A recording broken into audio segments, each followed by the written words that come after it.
The Legend of Sunset Shimmer, Ocarina of Time. By Ganondorf 8. December 5, 2014. Chapter 14, Death of a King. I had to act fast if I was going to save Rarity from being devoured by this oversized squid, so thinking quickly, I flung a ball of magical fire in the hopes that it would work, but nothing happened. My regular magic wasn't cutting it, so I decided to try that Din's fire spell. Holding the prism in my hands, I concentrated, and a massive burst of flame shot out from my body and expanded out like some kind of explosion. Since it was magic provided by the Great Fairy, it would cause no harm to Rarity, but some discomfort towards the squid. My plan worked as the squid flung Rarity onto the platform, knocking her unconscious, but at least she was safe while I was forced to deal with our unexpected attacker. "What do you have to say about this one?" I asked. "That's a big octo, a larger cousin of the octo rock, but it doesn't spit out rocks, and prefers to move about in an attempt to run into you before turning around and heading back the other way. To defeat it, you need to expose its weak point, which is on its backside, and I think your boomerang is going to make it a breeze. Aside from that, just wail on this thing until you've beaten it," replied Spike. "Whoa!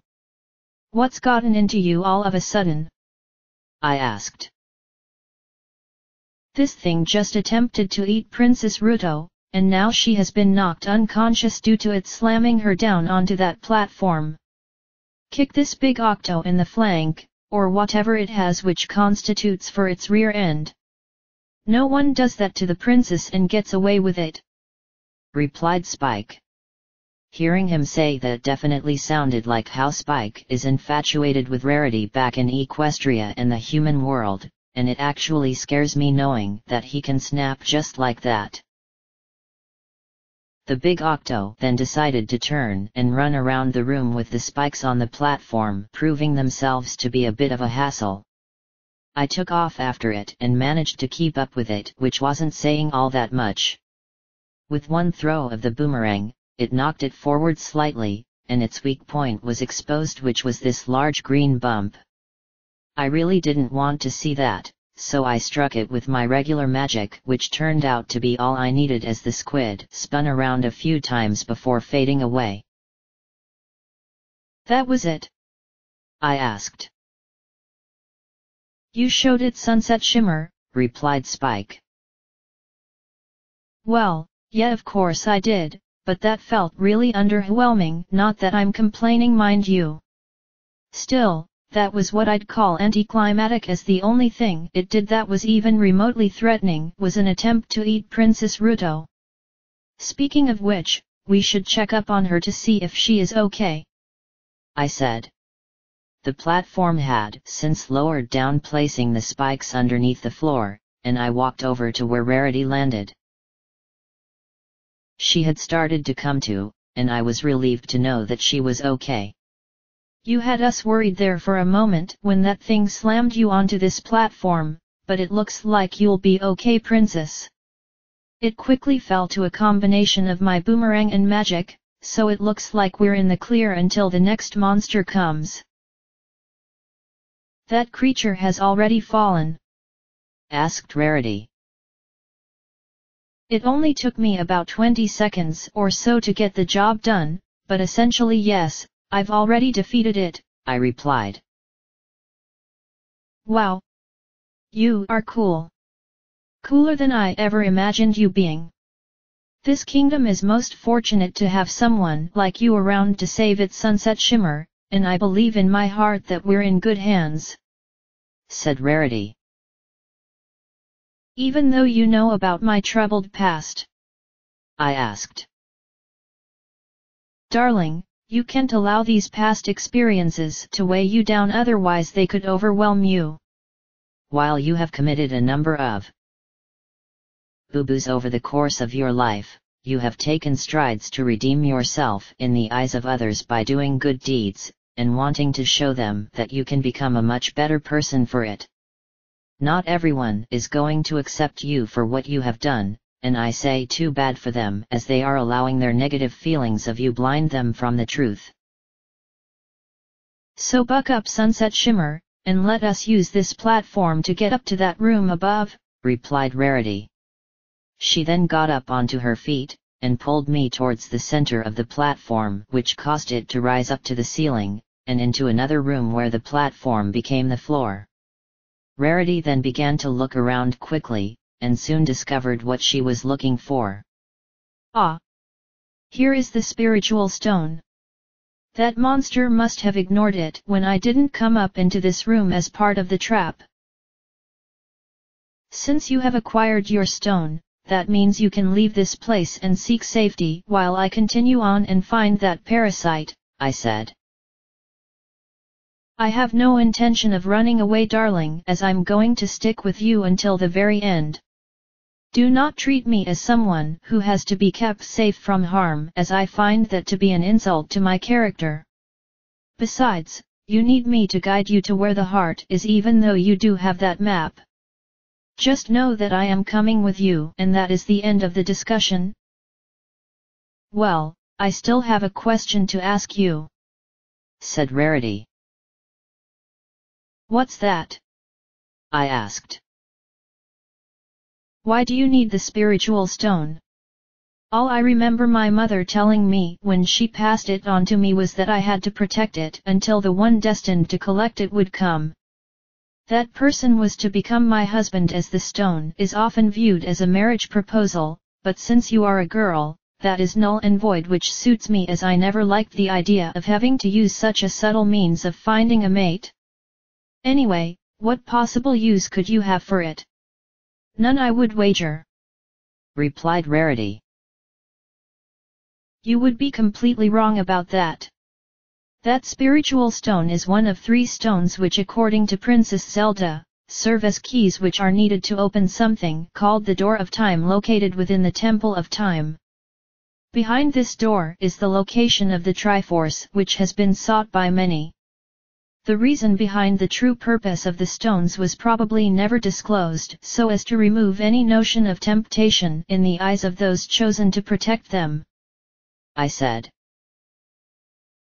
So you possess 2 of the stones and need the one I hold? Asked Rarity. That's what I'm getting out of it. There is also another key which is needed that she keeps on her person at all times, and it was some kind of special ocarina. I can't quite recall what she actually called it, but it was needed in conjunction with the stones to open the door. I wouldn't be surprised if there was even a 5th key involved, just to complicate things even further, I replied. We Zoras are aware of the Triforce legend, as are the other tribes, for all of our ancestors once sought it for themselves, so the power was sealed away to prevent any further misuse. Our ancestors felt that the Hylians wanted the Triforce for themselves, seeing as it was their sages who sealed it to begin with, but they quickly realized that the Hylians felt that no one should wield the near-limitless power of the goddesses. Of course, this is all just a legend, mind you, which has been passed down throughout the ages as mere fairy tales, said Rarity. It has to be real if Ganondorf desires it, I said. Then maybe he believes the fairy tales and wants to make his fondest wishes come true. Oh, Sunset Shimmer! I never knew that you had such a delightful sense of humor despite your outlook on life. You are trying to be funny about all of this, aren't you? Asked Rarity. Shaking my head back and forth was my way of telling her that everything regarding the Triforce was in fact true, and that Ganondorf was on the verge of becoming a deity.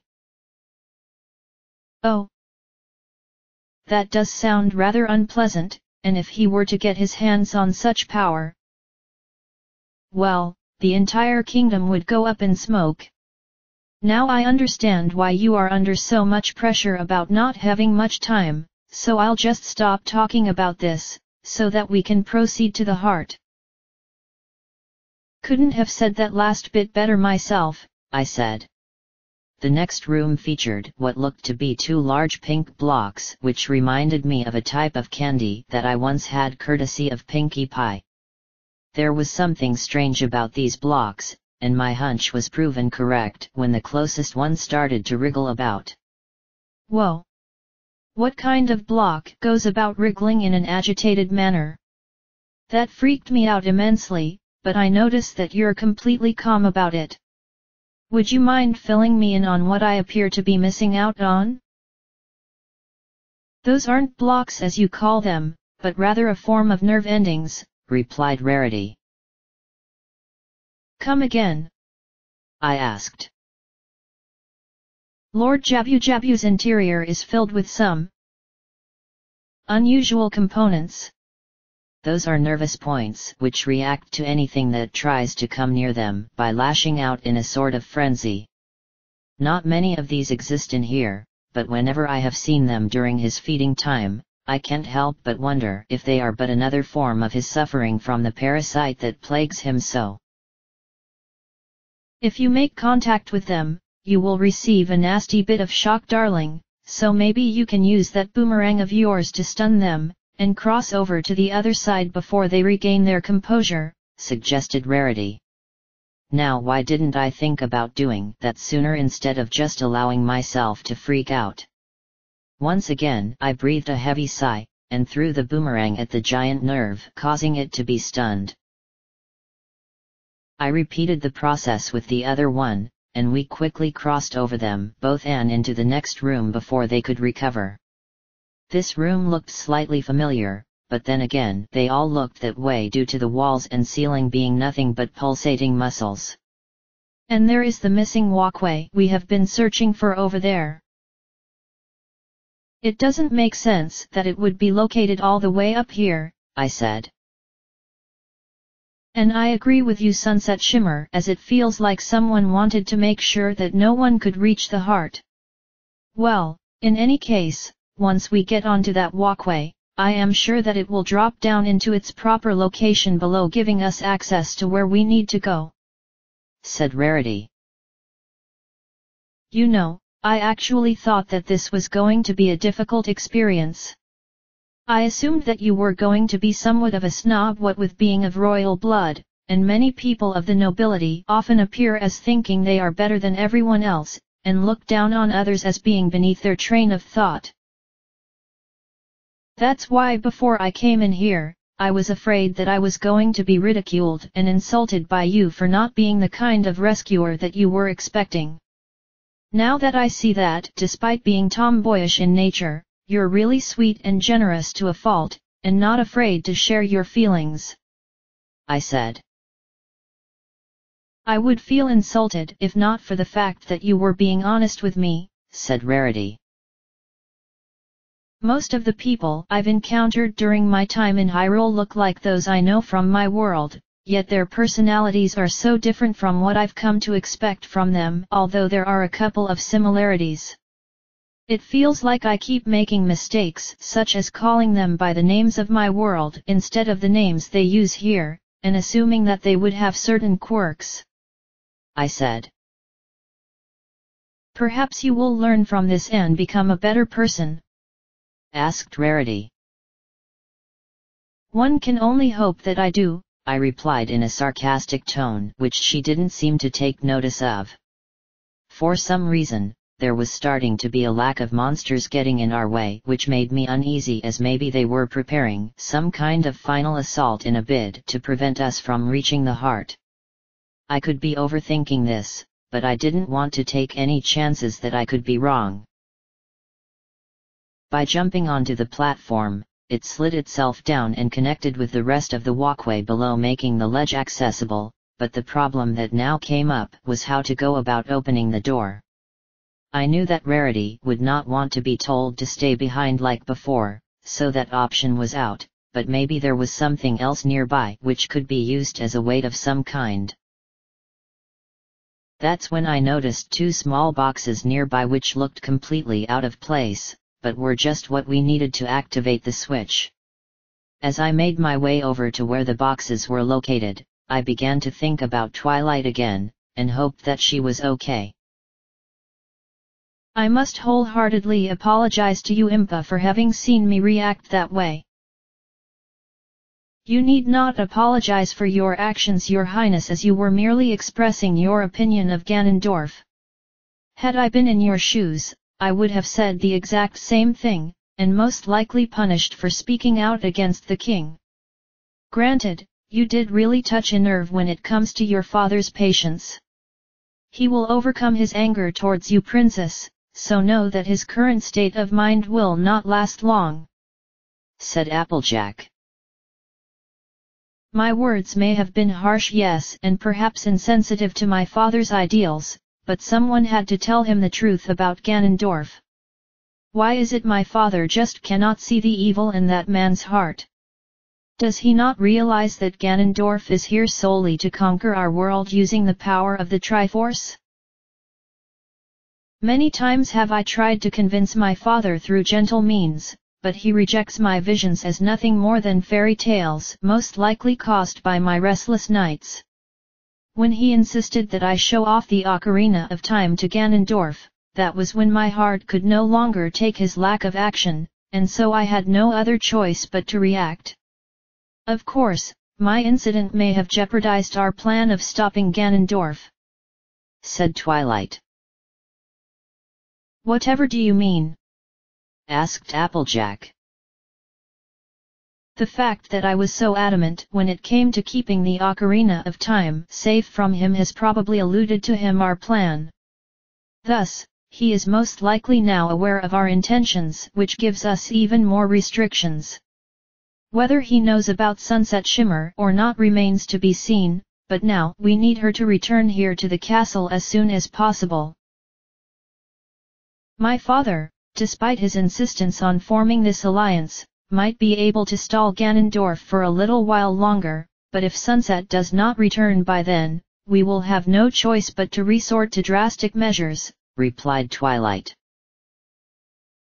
"Your chosen champion is strong, Your Highness, as she has experienced things that we cannot even begin to imagine. Both here and where she is from," said Applejack. "Yes, the other world that she says she is from. The one that you wanted me to describe for you." The images of this other world have been growing stronger as of late, yet there is still much about them that confuse me, and mostly likely to you as well, my faithful attendant. I do not doubt that Sunset Shimmer is from a different world despite how unbelievable it all sounds, but why is it that I cannot seem to accept her story? All of these images of this human world and Equestria all seem real, and yet my mind wants me to refuse their existence, and my heart wants me to continue believing in the hope that we all might be able to go there," said Twilight. "Maybe one day, you might be able to visit these two worlds in another form of existence. I must admit that deep down I would like to be able to visit this other world as well." Your explanation combined with the reasoning of Sunset Shimmer has certainly piqued my interest, but aside from that, I know that my place is here by your side as your ever-faithful servant, and you are the princess of the kingdom who will one day become the queen and govern us accordingly.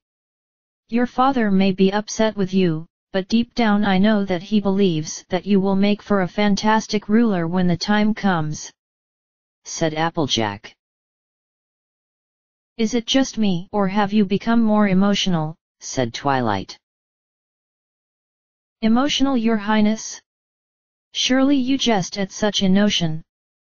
We Sheikah abhor emotions, for they cloud our judgment when it comes to protecting the royal family.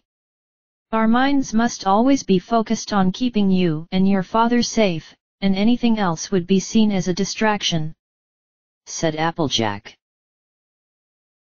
"Oh, I'm aware of that," smiled Twilight. "Then why did you bring it up?" asked Applejack. "Whether you choose to admit it or not, Sunset Shimmer's words have reached your heart in a way that must feel foreign to you. The kind of emotion that you have been exerting lately is one of being stubborn when it comes to accepting ideas that are different from your own. This is not a bad thing, Impa, not by any means, but it feels like you are trying to hold back this emotion as you fear that it may interfere with your duty. You need not allow it to bog you down, nor should you allow it to truly define the kind of person that I know you to be. No, you should use this stubbornness in a way that can help you become a much better person for it. It might sound like a terrible thing to say, but you can accomplish such a task, Impa," replied Twilight. "So you view me as being stubborn?" asked Applejack. "I do, as a means of encouragement, because I was acting in the same manner when I confronted my father about Ganondorf," replied Twilight. "And you handled yourself magnificently, Your Highness, despite the outcome not being in your favor. Perhaps your father may yet decide that an alliance with the King of the Gerudo may not be in the best interest of Hyrule. While he feels that the Hylians desire peace with the Gerudo, the Gorons and the Zoras have not been as pleasant with the thought of being a part of the same kingdom as a band of thieves. As for the Kokiri, they shelter themselves off from the rest of the world, and for that they have refused to get involved with the politics of the land. Darunia, the Goron chieftain, and King Zora, have both expressed disdain towards the Gerudo because of issues of trust, and I believe that they may consider breaking the alliances they have with the king if the Gerudo form their alliance," said Applejack. "These politics look as though they could tear our kingdom apart," sighed Twilight. "Such is the way when you have various tribes, each with their own ideals that they want to see addressed. That is why your father wanted to unite all of the tribes under one banner so as to remove the strife that afflicted everyone during the war. The strife still exists, for the transition to a united country has not been the most fluent, but given time it should become something everyone will." "Gasp!" said Applejack. "What's wrong?" asked Twilight. "Your Highness, I ask that you remain here in your room until I return. I can't explain it to you right now, but I am sensing something is going to happen. I shall go and investigate this matter on my own, so please stay here until I have returned. If this feeling is what I think it is, then my contingency plan will need to be put into effect to ensure the future of the royal family," replied Applejack. "Earlier, I said to myself that I was surprised at the lack of monsters that have been getting in our way as of late, and I joked that they were probably gathering together in one place as a means of preparing a final assault. Now I wish that I hadn't thought like that because of what we're seeing in this room," I said. There was a huge number of berry floating about in the room, and their sounds were giving me a headache as it was echoing all over the room. For some reason, this room had a different kind of texture compared to the other chambers inside Lord Jabu Jabu. Was it a cosmetic decision, or was there something I just wasn't looking at? Speaking of looking at the surroundings, there was a wall sticking out of the wall of muscle which had vines going up it, and this led to what looked like another switch, but I couldn't tell as some kind of glass was blocking it. "I think you know the drill by now, Princess, and that you need to wait here and I'll go in and take care of the monsters." "By all means be my guest, darling," said Rarity.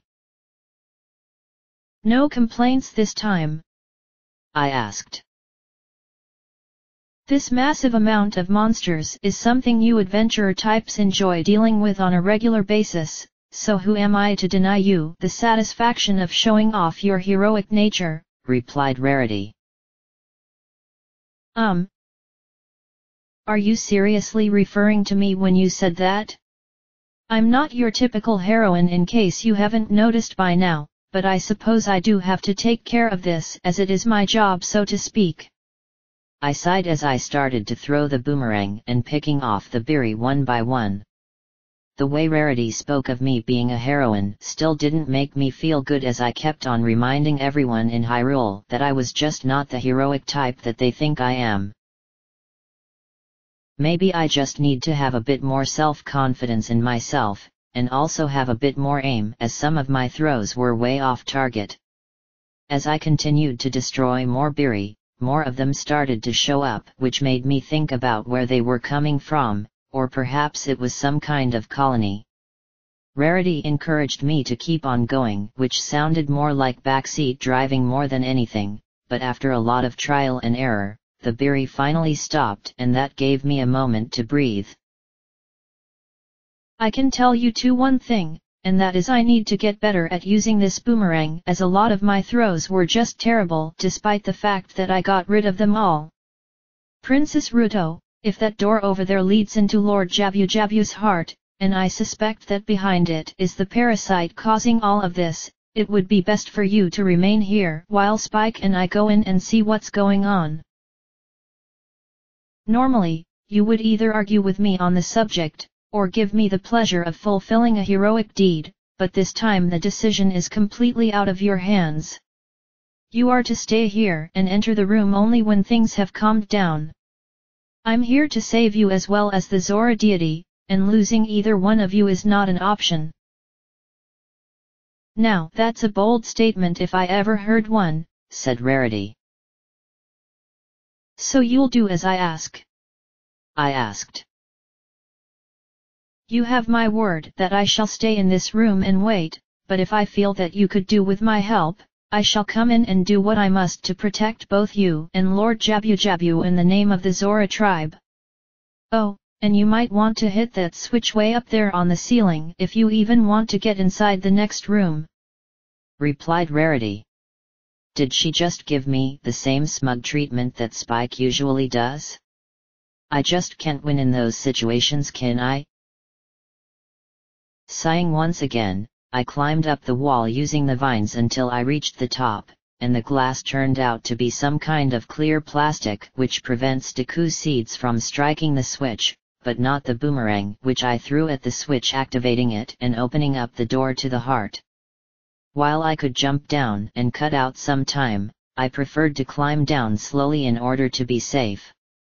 Rarity wished me good luck as I entered the next room, which was completely dark. Everything is so pitch black in here that I can't see in front of my face, and where is the heart of this fish anyway? The only thing in this room is just an empty void of nothing aside from us, I said. When Princess Ruto said that this room lead to the heart, I don't think she meant that literally, otherwise the beating heart of a giant fish would do more than destroy your eardrums, if you know what I mean. The actual heart is probably behind one of these walls, so at best we're as close to it as we can get. As for why this room is so dark, your guess is as good as mine, but why do I have this feeling that we're not the only ones in here? Said Spike. At that precise moment, an electrical sound suddenly began, and it was coming from the ceiling. What's that noise?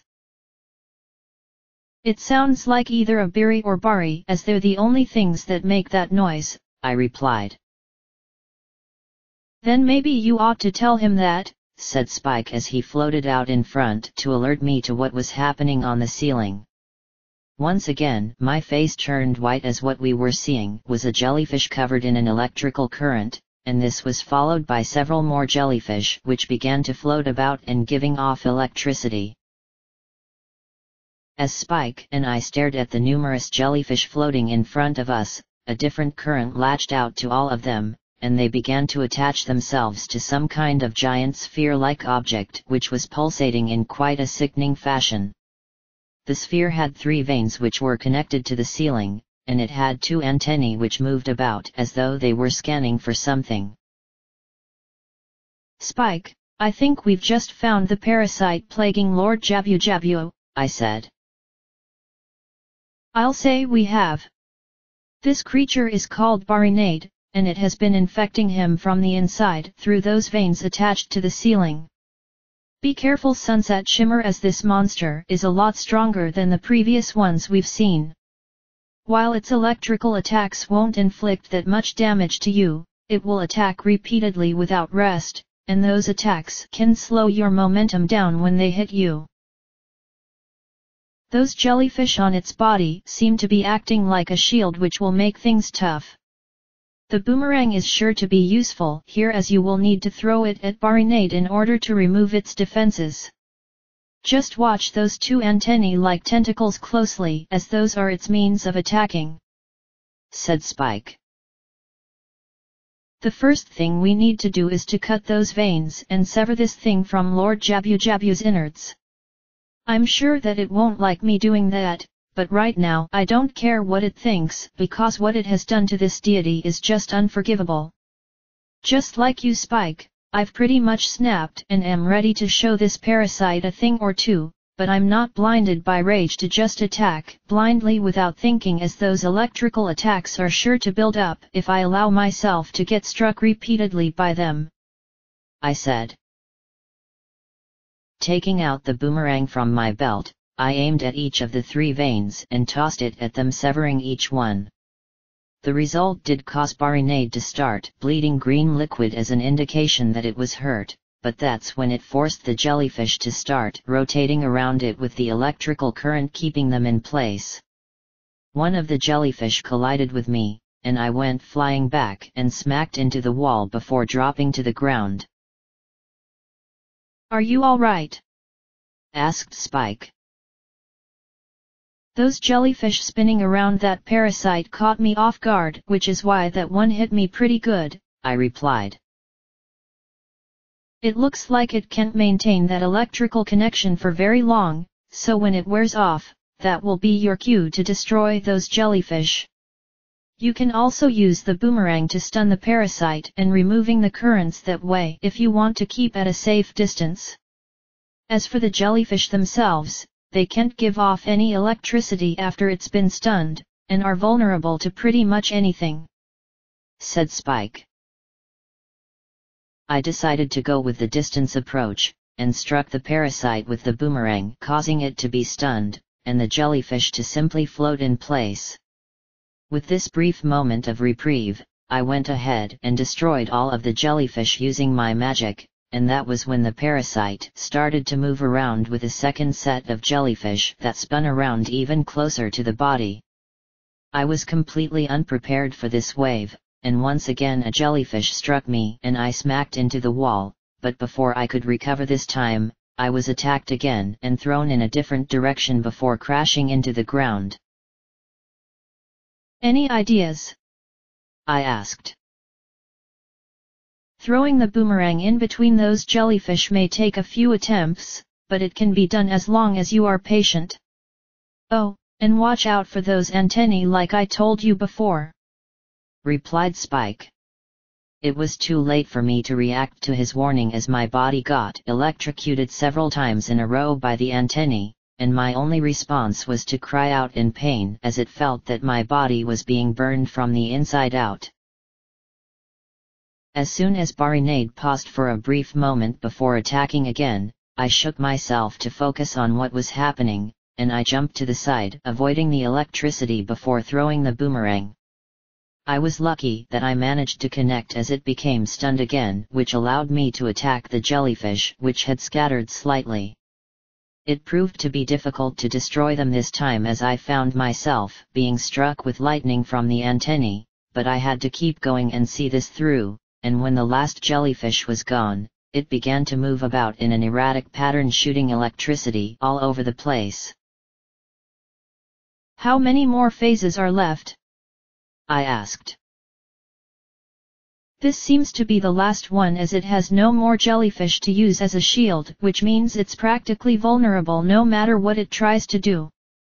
However, the lack of needing to use its electricity to defend means that it will use it to attack whenever it can, so be careful and keep on attacking it with your magic once you've stunned it until it can take no more punishment," replied Spike. Well, that sure sounded easy enough, but since when was anything ever easy in this world? Throwing my boomerang and stunning it was easy as it had no defense, and once that was done I attacked with my magic, which proved to be effective. However, I got a little too close, and got struck by lightning yet again, which was really starting to get annoying. That was when Barinade began to move toward me, so I did the best strategy I could think of. Run away and get some distance. Why is this starting to become a thing? I shouted as I ran with lightning striking all around me. Are you running away again? Asked Spike. Only until I get enough of a distance, I replied. Once I felt that I had gotten far enough away from it, I threw the boomerang and stunned Barinade again, and attacked with my magic, but I made sure to use a small amount as I didn't want to exhaust myself like I had done with the Lizalfos in Dodongo's cavern. After this attack, the parasite went into the ground to protect itself and shot some electricity my way, which I avoided. Then it resumed its usual pattern, which I retaliated with another boomerang throw, but instead of using my magic, I went with Din's fire because I wanted to go out with an explosive fiery bang. This hit must have really done the trick, for the parasite suddenly started to get a lot of bumps all over it as though it were sick, and then the veins on top exploded alongside the antennae. What is it trying to do here other than make a lousy attempt at impersonating a balloon? You should run right now, began Spike. And why should I do that? I asked. Because it's about to blow up, replied Spike. Oh. Yikes. I yelled as I scrambled to get out of the way before Barinade exploded with its innards splattering all over the place, leaving behind nothing more than gobbets of its body with green blood everywhere. It was really disgusting to look at, and reminded me of what happened to that King Dodongo, but I wasn't feeling as guilty because this thing was a parasite, and the Dodongo was a living creature. In the midst of the mess was another hard container which I picked up, and once again I felt that warm feeling which caused the wounds I sustained during the fight to be completely healed. At that moment, the door opened and Rarity ran into the room to meet up with me. Are you okay, darling? That took a lot longer than I thought it would, I replied. The noises I heard coming from in here made me want to come a lot sooner and help you out, but then a part of me wanted to wait like you said. I must say that you certainly took care of it, seeing as that mess on the floor is all that remains. I cannot even begin to imagine the trauma that might have been inflicted upon you, but I know that you desire a reward for saving me and Lord Jabu Jabu. I shall grant you that which you have come here for, said Rarity. At last, the third spiritual stone, I said happily. Let me give it to you outside, as this room is really becoming unpleasant what with that mess behind you, said Rarity. That was fair enough, as I was about to lose the last shred of my sanity if I were to remain in here any longer. By stepping onto the blue glowing space like the previous 2 times, Rarity and I returned to the outside, where we both ended up on top of the remnants of an old tree, and seeing her face so close to mine caused me to fall down and splashing into the water below. When I came back to the surface a few seconds later, my expression was that of being unhappy, as that was just humiliating, but Rarity saw it as hilarious, as she wouldn't stop laughing even as she dove into the water, and swam about a little before coming over to me. That was probably one of the most humorous things I have seen in all my life, but I don't mean to laugh as an insult, but instead to show that you have proven yourself to me as not only being a heroine, but also being humble. You truly have done a great deed this day for the Zora tribe, and here is the spiritual stone of water, known also as the Zora's Sapphire. With this in your possession, you now have all 3 to use as you must to save this world. Won't your father be upset that the stone is being given to a non-Zora? I asked. It was never his decision to determine who would receive it, as that's something that only the Zora queens ever got to do. Please take good care of that stone, as it is the most precious thing I've ever had in this world, but I know that it was meant to be with you. So, I guess this means that you'll be making your way back to Hyrule Castle then? If so, give my regards to Princess Zelda," replied Rarity. "Actually, there is something I need to do first before going back," I said. "What is it?" asked Rarity. "Your father mentioned that there was a great fairy somewhere in Zora's fountain, and I figure that I could do with some more help," I replied. "Say no more, Sunset Shimmer, as I understand your reasoning. There is indeed such a fountain where a great fairy resides, although you would think that she would be more open to visitors instead of choosing to keep herself hidden. I have some spare time before I am to return to my father, so why don't I take you over to the fountain and we can speak to the great fairy together," said Rarity. She then handed over the spiritual stone to me, and began to swim off towards the southeast corner of Zora's fountain like a rocket, which left me feeling a little inadequate. I guess I should have realized that the Zoras were at home in the water, so swimming to them is second nature. I followed along as best as I could, which consisted of really poor swimming, and by the time I reached the southeast corner, Rarity looked a little disappointed in me. "You really need to work on your swimming skills, darling, as that was rather, how would I say it? Awkward to watch. I'm not used to swimming across an entire lake-sized body of water, as the most I've ever had to swim was about the length of a pool. Anyway, I made it over here, which is all that matters. So, this is the location of the Great Fairy's fountain? It looks like an ordinary wall with a mere boulder just resting a few feet away from it. Then again, only you and your father come into this area, so it's not like she gets any visitors come this way. Ugh! The Great Fairy really needs to get her priorities straight, and if she is who I think she's going to be this time around, I hope that she takes it to heart," I replied. It was obvious to figure out that a bomb was needed to destroy this wall, so I placed one down in front of it, and the wall shattered to pieces, revealing a very large cave entrance. Inside was the fountain where the usual symbol was, so I played Twilight's Lullaby with Rarity watching, and soon the Great Fairy appeared. Who was a dojo dazzle yet again. Yeah, this was starting to become a trend. "Welcome, Sunset Shimmer, to my fountain, and to you as well, Princess Ruto of the Zoras," said Adajo.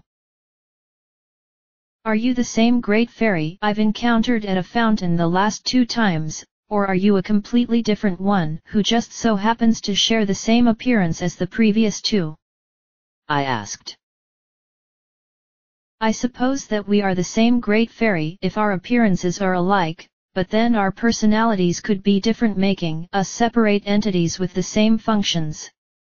I am the Great Fairy of Magic, and yes, I know that you were just about to say that I am the second one to use that title. 3 of us use the title of Magic when we introduce ourselves, and I happen to be the second of 3. I'm not sure if I'm older or younger than the other 2 since we all look the same, but that's not important right now. You have overcome much hardship in saving the patron deity of the Zoras, and for that you have earned their respect," replied Adajo. "You know what I did?" I asked. "I am the Great Fairy after all, dear child, and I can see everything that goes on in Hyrule for the most part. I knew that you successfully defeated the parasite that had plagued the Zora deity, and that you would come here to seek my guidance. I also know that you are concerned about the well-being of those in Hyrule Castle because of the one who seeks to claim the golden power of the great goddesses," replied Adajo. "Do you know what is going on there?" I asked. "First, allow me to give you the gift that I am to bestow upon you, and then I will answer your concerns, for yes, I am aware of what is taking place at the castle. I shall now grant to you another magical spell, although this one works differently from the previous one in addition to your own magic. This is Faro Ray's Wind, a spell that does not attack nor defend, but rather allows you to go from one place to another. To put it in more simpler terms, it is powerful warp magic which you can use to get out of some tough situations. When you first cast the spell, it will create a warp point which will remain until you use it or choose to dispel it in order to create another point. If you cast it again after creating the warp point, you can warp to the location of the point in order to escape from danger, or perhaps reach a location quicker. There are two catches you must know regarding Farore's Wind. It can only be used in dungeons that have maps located inside of them. Any other location, be it inside or outside, will not work. Also, the spell cannot be used in a dungeon room that houses the master of the place, if you know what I mean," replied Adagio. "The way you say all of that makes it sound like this spell is rather limited," I said. "Perhaps it does seem to be that way, but I believe that Farore's Wind is going to be essential to you because of your heroic experience, or lack thereof according to your own words you have spoken out to others. It costs the same amount of magic as it does to use Din's fire, so be sure to keep that in mind. Now, to tell you of what is going on at the castle as your curious mind wishes to know. The one who seeks the golden power has already arrived, and his intentions are unknown to all aside from several people who struggle knowing that there is not much they can do. He is protected by the crown, who in his own folly is blind to the truth, but things are about to happen which will change the lives of so many souls.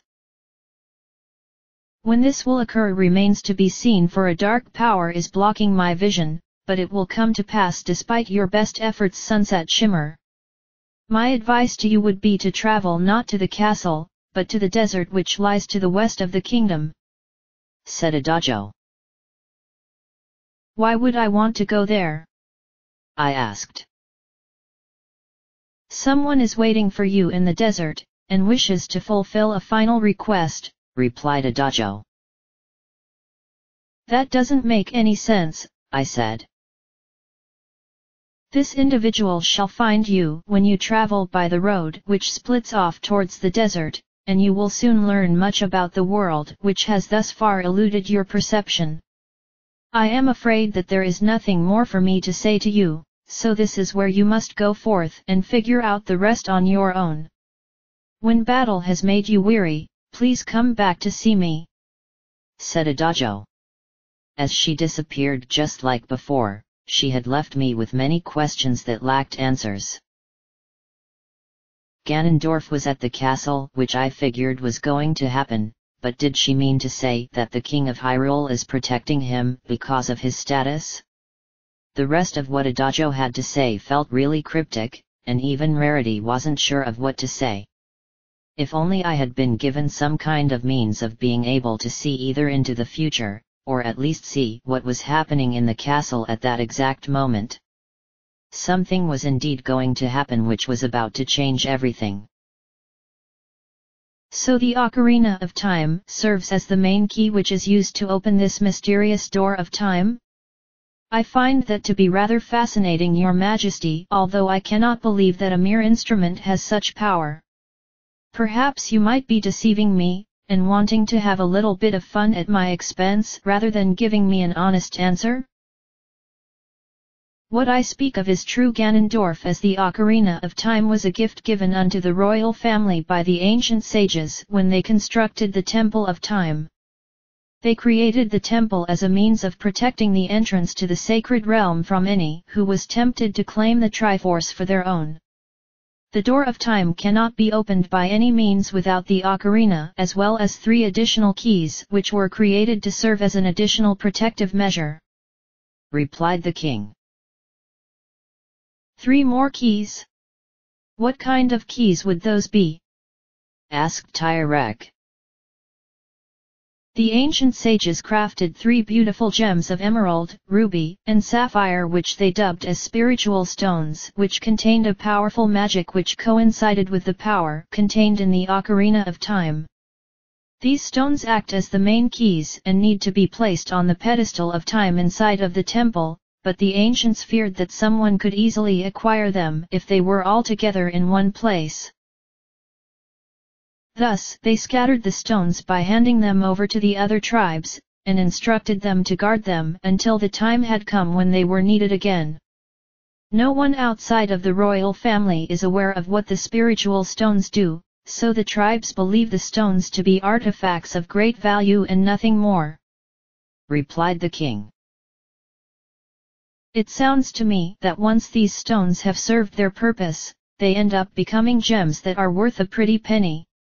I'd say that the other tribes got it right in terms of them being deemed as valuable instead of magical," said Tyrak. "Yes, I suppose that you are right," laughed the king. "One thing though still puzzles me, your majesty, but I'm not sure if you happen to know the answer to it. I have heard rumors that the Ocarina of Time and the 3 spiritual stones are not the only keys needed to open up the door of time, and these rumors involved some other object. I find such rumors to be humorous notions from people who possibly had nothing better to do than begin a false story about a place of fantasy where the Triforce is hidden. Even then, I find the existence of this Triforce to be highly unlikely, as since when would the great goddesses desire to grant mere mortals an artifact of tremendous power? It all sounds superficial to me," said Tyrak. "Those rumors are true despite what you may think. There is indeed one final key which allows one to gain access to the sacred realm, yet it is the most unique key of all as it's one that can only be wielded by those who have a pure heart," said the king. "Wielded? As in a weapon?" asked Tyrak. "A most magnificent blade which was forged long ago when the world was still young and teeming with the basics of life. It is known as the Master Sword, and was forged to combat evil and became recognized as the blade of evil's bane as evil ones can never hold it. The ancient sages discovered this blade hidden within an ancient version of the temple, and determined that it would be ideal to serve as the final key to the sacred realm. It is said that the entrance to the realm will only open to one of a pure heart when the time is deemed right, for the ancients hoped for someone of good would claim the Triforce. They feared that someone of an evil heart would attempt to use the golden power for their own sinister purposes, thus the need for this final measure. It is also said that the Master Sword chooses the one who is meant to wield, and if they aren't worthy, their spirit is to be sealed away in the sacred realm," replied the king. "Do you believe that?" asked Tyrak. "It has happened once or twice throughout history, as ancient texts do hint at such a thing. In any case, the Master Sword awaits one to hold it aloft, and open the way to the Triforce, but this has not happened for centuries, and I doubt that anyone has the desire to go about claiming it for themselves. We live in a world of peace, so wanting a divine relic serves no real purpose. Now you know about the secret of the royal family Ganondorf, although much of it is mere rumor and fairy tales passed down through generations, so accuracy can be called into question," replied the king. "And that is all I needed to hear," said Tyrak as he pulled a hidden sword from a slot on the back of his armor which had been hidden behind his cape. He then lowered it down beside his leg so as to look as though nothing was amiss, but he was prepared to make his move. The king in the meantime was completely unaware of what was going on behind him, and instead he proceeded over to the table where a fancy piece of paper was lying on top of it. He then took out a quill and dipped it into some ink, and beckoned his guest to come on over. Tyrak simply smiled a false smile as he walked over. "I take it, your majesty, that this is what we are to sign in order to forge the alliance between our 2 tribes." "Why yes, Ganondorf, for now I feel the time has come to finally take care of it and unite the kingdom," replied the king. "Indeed the time has finally come, but not when it comes to this alliance of yours," said Tyrak. "Oh, Then what else? asked the king. You have served your purpose to me by revealing the remaining secrets of the Temple of Time which had long eluded my reach, so now you are of no further use to me, which means that you must die, replied Tyrek. He suddenly rushed forward with immense speed and stabbed the king right through the chest with his sword using a lot of force. "Gaah!" yelled the king. "Ha! You have proven to be such a naive man, Hylian king, for your own precious daughter was able to see the one thing which had been blinded to you. Long did she suspect that my reason for coming here to Hyrule was to claim the Triforce for my own, and not to forge an alliance. You were so obsessed with wanting to unite all of the tribes under your banner, that you allowed it control your every thought until nothing else mattered to you. That is why you were so easy to manipulate, because everything revolved around your dream of uniting Hyrule, and the one person who could have saved you was instead dismissed by your hand, all because she was trying to help you see the truth. Now, you lie here before me with a wound in your chest that is slowly killing you, and while I would gladly put an end to your misery, I will allow you die a slow painful death so that you may feel tormented as your life slips away," said Tyrek. "Ganondorf! You betrayed me," said the king in a weak voice. "How could I have betrayed you when I did not sign that pathetic alliance of yours? As such you were merely dealt with by someone whose destiny is to reign supreme over this pathetic world. Zelda shall prove to be a much more tantalizing morsel to kill, as her presence and suspicions did prevent me from acting much sooner, and her insistence on protecting the Ocarina of Time did prove to be cumbersome," said Tyrek. "No. Leave my daughter alone," said the king. "Why should you be concerned for her when you have few precious moments of existence left? You shunned her because she wanted to expose my intentions, and know that you will never have the chance to make amends with her. In this world at the very least. Perhaps in the next one you might be forgiven, but I doubt that she would be willing to forgive you for causing her life to be cut so short," said Tyrek. "Zelda, my daughter, please forgiven.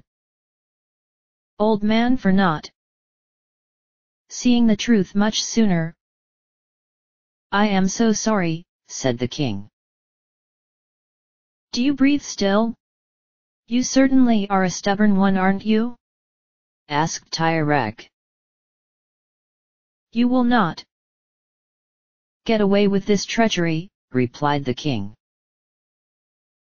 "Is that your means of providing your final words as your spirit leaves you?